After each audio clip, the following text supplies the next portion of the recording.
That's usually the first mistake in stories like this. Not the bridge, not the darkness, not even the thing waiting beneath it. Just stopping. The road through Fairfax County looked harmless enough an hour ago. Wet asphalt, empty woods, the occasional flicker of distant porch lights bleeding through the trees like dying stars. Nothing unusual, nothing your exhausted brain couldn't explain away with caffeine deprivation and bad life choices. Then the GPS lost signal. Then the radio dissolved into static. And then came the sound, metal scraping against concrete, slow, rhythmic, like someone dragging something heavy beneath the bridge ahead.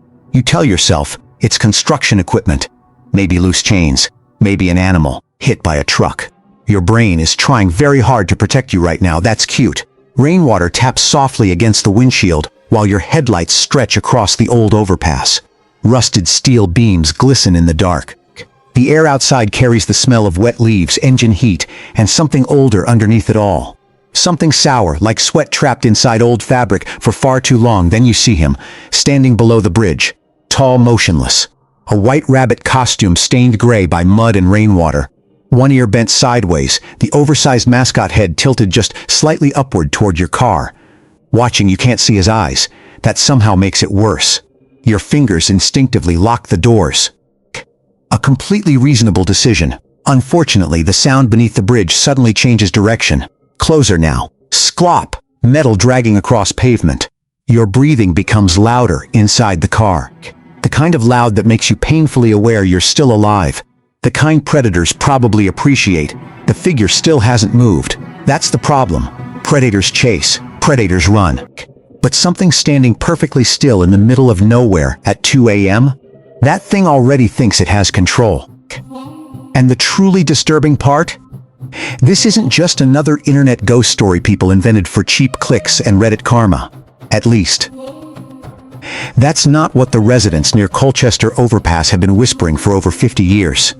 Because long before TikTok challenges and urban exploration channels turned abandoned places into tourist attractions for adrenaline addicts, there were already reports about a man in a rabbit costume, threatening people near this bridge with a hatchet. A ridiculous image on paper, a nightmare in practice. Tonight, we're dissecting one of America's strangest urban legends, the Bunny Man, a figure suspended somewhere between folklore, paranoia, and the terrifying possibility that he might not be supernatural at all. And trust me, that last possibility is the one you should be worried about, especially if you're listening to this alone, especially if there's a bridge near your town. And especially if, for some reason, you suddenly feel the urge to look out your window right now. That would be a terrible idea, probably. The strange thing about urban legends is that they rarely begin as monsters. They begin as incidents. Small ones. A weird phone call, a silhouette near the woods. A local rumor repeated enough times that eventually nobody remembers where it started anymore. And that's exactly what happened with the Bunny Man. The real-world origins of the legend trace back to Fairfax County, Virginia, around 1970, long before the internet discovered the profitable business model known as filming yourself, panicking, in abandoned places. Local newspapers documented reports about a man wearing a rabbit costume harassing people near the area surrounding Colchester Overpass. Not murdering people, not hanging bodies from bridges, just appearing threatening strangers, swinging a hatchet. Which, to be fair, is already enough to ruin most evenings. One report described a couple parked near the woods when a figure in a rabbit suit suddenly emerged from the darkness, screaming about trespassing before throwing a hatchet toward their vehicle. Another involved a security guard, encountering the same costumed figure standing near an unfinished house, violently chopping at support poles while shouting incoherently. No supernatural powers, no teleportation, no glowing red eyes. Just a man dressed like a children's mascot behaving like reality itself had started developing mental health issues.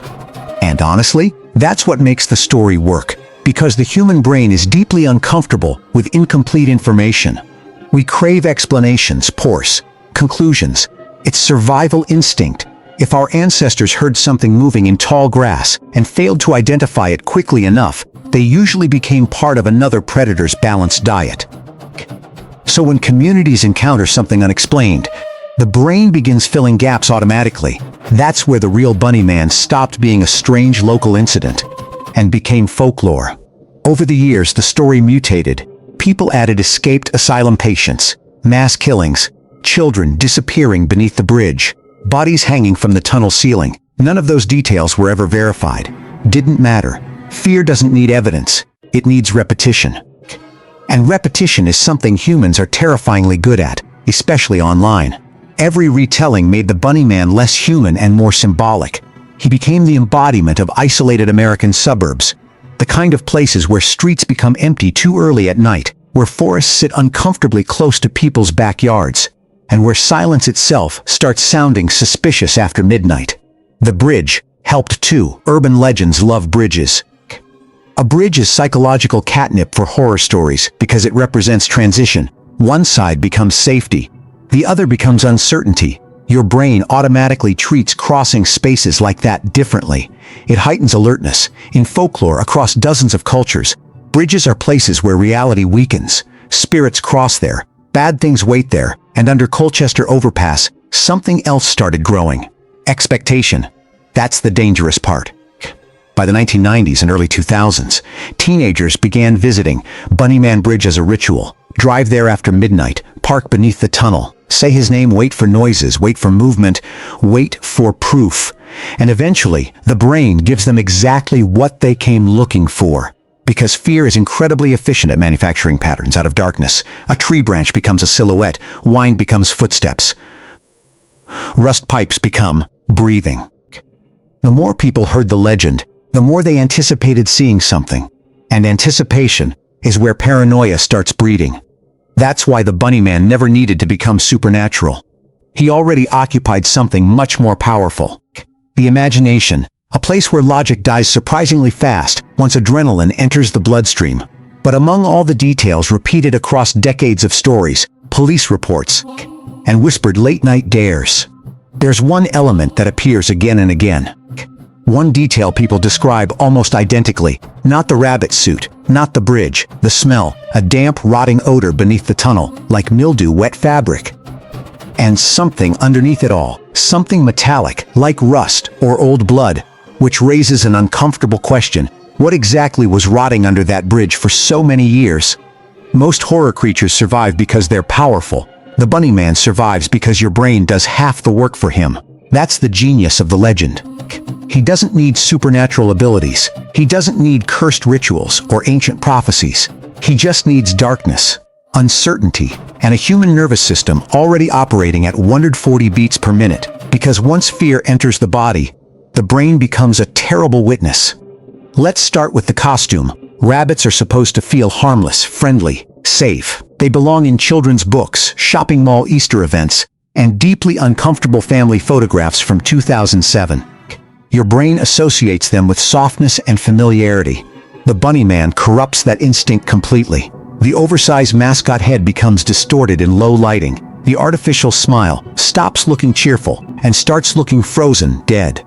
Empty rainwater stains the fur. Mud darkens the fabric around the hands and knees. And beneath the costume, there's still a human being breathing. That last part matters. Because humans are naturally disturbed when something looks human. Not correctly human.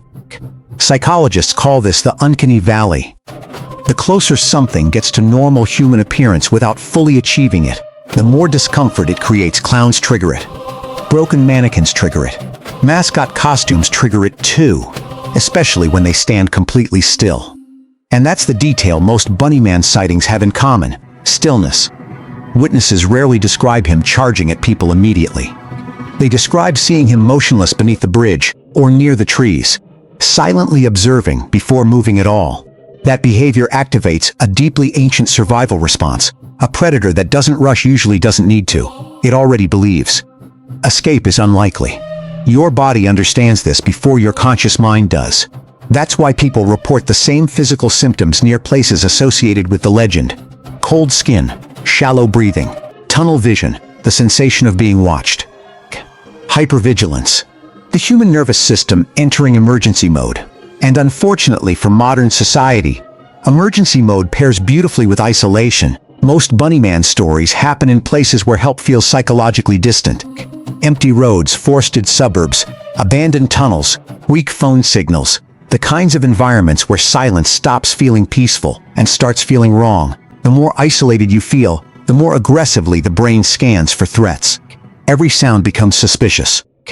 A branch scraping concrete suddenly sounds deliberate. Wind moving through trees starts resembling whispers. Your own footsteps echo back at you half a second too late, and now your nervous system is quietly considering the possibility that something else might be walking nearby. Which is exactly why urban legends attach themselves to locations instead of people. The bridge itself becomes infected. Not literally, probably, but psychologically. Absolutely. Once enough stories become attached to a place, your expectations begin altering your perception before anything even happens. People arrive already anticipating danger, and expectation shapes reality far more than most people realize. That's why some visitors swear they hear dragging metal beneath the bridge. Others report the smell. Others claim they saw movement in the trees just outside their headlights. The human brain hates uncertainty so much that it would rather invent a monster than accept incomplete information. And in the internet, that process becomes exponentially stronger. Every blurry photograph, every Reddit thread, every true story, YouTube thumbnail with red circles and dramatic arrows, they all feed the same mechanism: collective paranoia. The Bunnyman evolved perfectly for modern horror culture because he exists in the sweet spot between believable and impossible. Too realistic to dismiss completely, too absurd to fully trust, which traps the brain in an endless loop. What if? And once that question gets inside your head, it tends to stay there rent-free, especially at night. Especially near roads surrounded by trees, especially when your car radio suddenly loses signal for no clear reason, because the more your mind searches the darkness for the Bunnyman, more the darkness starts searching back. Places remember things, not literally, of course.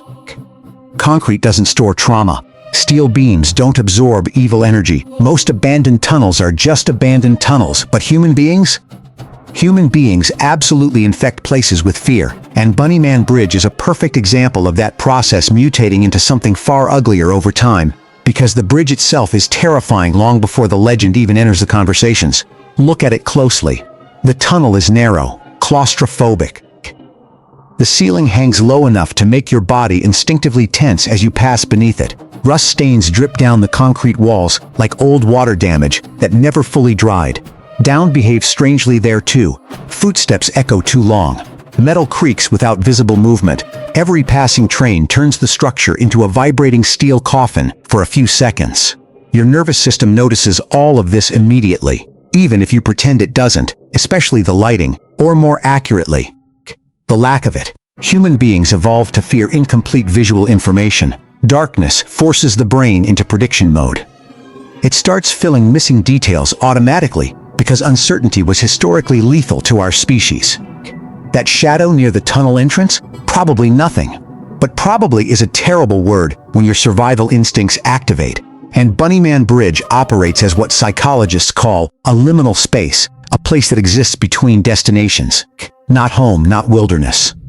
Not fully civilized, not fully abandoned, just transitional. Humans are strangely vulnerable in places like that because our brains crave stable environments. We feel safer when locations have clear identities and predictable rules. A school feels like a school, a house feels like a house, but liminal spaces break those expectations. A tunnel beneath an isolated bridge at 2 a.m. doesn't feel designed for human comfort. It feels temporary, wrong. Like you're trespassing somewhere you were never meant to stop moving through. That sensation matters, because horror thrives in transitional spaces. Hotels, parking garages, empty malls, subway tunnels, the back rooms. If the internet has damaged your sleep schedule badly enough, these places trigger existential discomfort because they resemble human environments while lacking human warmth. The result creates psychological displacement, a subtle panic response where the brain recognizes the setting but no longer trusts it completely. And then there's the silence. Not true silence, that would almost be easier. No. Places like Bunnyman Bridge contain fragmented sound, dripping water, wind squeezing through gaps in metal, distant train vibrations rolling beneath your feet, the occasional crack of branches shifting in the woods nearby. Your brain begins searching for patterns inside the noise. That's when paranoia becomes architecture. You start wondering whether footsteps are syncing with yours. Whether that sound behind you existed at all. Whether the tunnel suddenly feels longer than it did a minute ago. And here's the truly uncomfortable part. Once a place becomes associated with fear, visitors unconsciously participate in maintaining the legend. People arrive expecting dread, so the body prepares for danger before anything happens. Heart rate increases, peripheral vision sharpens. Adrenaline floods the bloodstream. Suddenly, every environmental detail feels loaded with meaning. That smell under the bridge? Threat. That movement near the trees. Threat. That silhouette standing at the far end of the tunnel? Your nervous system has already made its decision before logic gets a vote. This is why some people swear they experienced something paranormal at Bunnyman Bridge even when nothing physically occurred. The location itself becomes the predator. Not through magic. Through anticipation, the bridge conditions people into haunting themselves. And honestly, that might be worse, because monsters can be escaped. But your own brain? That thing follows you home. Which explains a detail repeated in several modern accounts connected to the legend.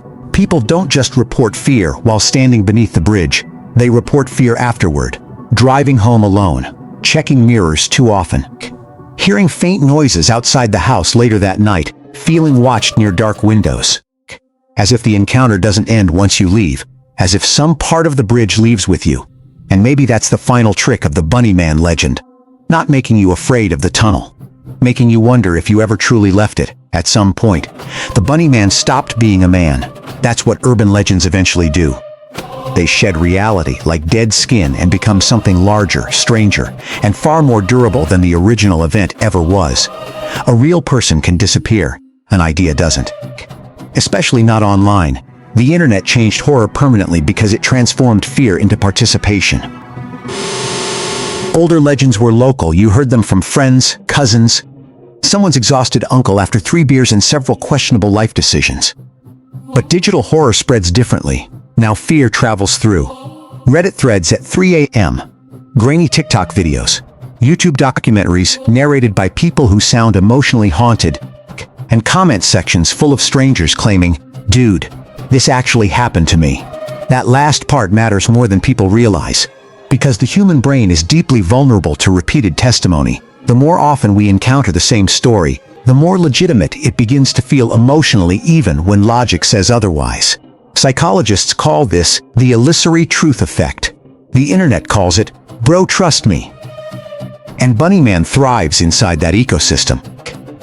Unlike ancient monsters tied to old religions or sacred curses, Bunnyman feels modern, adaptable, flexible. He can exist inside found footage videos, analog horror projects, local folklore podcasts, or blurry smartphone clips filmed by terrified teenagers breathing directly into the microphone like hunted deer. The legend survives because it mutates. Every generation updates him slightly. In the 1970s, he was a violent stranger near the bridge. By the 1990s, he became a possible escaped mental patient. In the 2000s, internet forums transformed him into a full-scale supernatural killer. And today, he exists somewhere between meme, monster, and psychological infection. That's the truly dangerous stage for any urban legend, when people stop asking, "Is it real?" and start asking, "What if it is?" Because what if is the fuel horror feeds on. The more you search for the Bunnyman, the more your brain starts constructing him automatically. Every dark roadside becomes potential habitat. Every abandoned tunnel becomes suspicious. Every figure standing too still at night suddenly feels loaded with threat. The legend rewires perception. And modern internet culture makes the process even worse because people no longer consume horror passively. They reenact it. Urban exploration channels, midnight challenges, live stream investigations. Entire groups of people voluntarily driving to isolated locations, specifically hoping something terrible happens for content. Which is, objectively speaking, an astonishing survival strategy failure. Imagine explaining this behavior to your ancestors. Yes, grandfather, we knowingly entered the cursed tunnel at 2 a.m. because the algorithm rewards engagement. Human evolution is trying its best, but social media is fighting back. And the Bunnyman legend understands something deeply uncomfortable about human curiosity. People would rather risk danger than tolerate uncertainty. That's why so many visitors return to the bridge repeatedly. Not because they saw proof, because they almost saw proof. A sound, a silhouette, Movement near the trees, the brain becomes addicted to unfinished fear. It keeps revisiting the experience, trying to complete the pattern. The legend essentially turns paranoia into a loop. Which brings us to survival. If you ever find yourself near a place like Bunnyman Bridge late at night, the smartest option is painfully simple. Leave. Don't investigate strange noises. Don't approach motionless figures. Don't turn a local horror legend into a scavenger hunt for adrenaline. And if someone in a filthy rabbit costume is standing silently beneath a bridge holding metal tools, congratulations, you've officially reached the stage where skepticism is no longer your highest priority. Survival chance, 42%. Not because the Bunnyman is invincible, but because human beings consistently underestimate danger when curiosity gets involved, especially in isolated places where fear and excitement become difficult to separate. And maybe that's why the legend still survives after all these years. Not because the Bunnyman keeps returning, but because we do. Again and again and again. Maybe the Bunnyman never existed the way people describe him. Maybe there was never a supernatural killer beneath that bridge. No immortal predator, no curse, no monster waiting in the trees. Just fear, repeated often enough that it became architecture, a story embedded into concrete, rust, wet leaves, and human imagination until the location itself started feeling infected. But here's the problem with legends like this. Your brain doesn't care whether the danger is objectively real, only whether it feels real. And once fear attaches itself to a place, removing it becomes nearly impossible. Every new visitor arrives carrying decades of paranoia into the tunnel with them. Every nervous glance reinforces the atmosphere. Every retelling feeds the cycle. The Bunnyman no longer needs to hunt anyone personally. People carry him home for free. That's the final evolution of modern horror. The monster stops living under the bridge and starts living in anticipation itself. So if you ever find yourself driving through empty roads late at night, and your headlights catch someone standing motionless near an overpass in the rain, don't stop to verify the legend. Some questions survive longer unanswered. And some places are dangerous specifically because humans can't resist looking back one more time.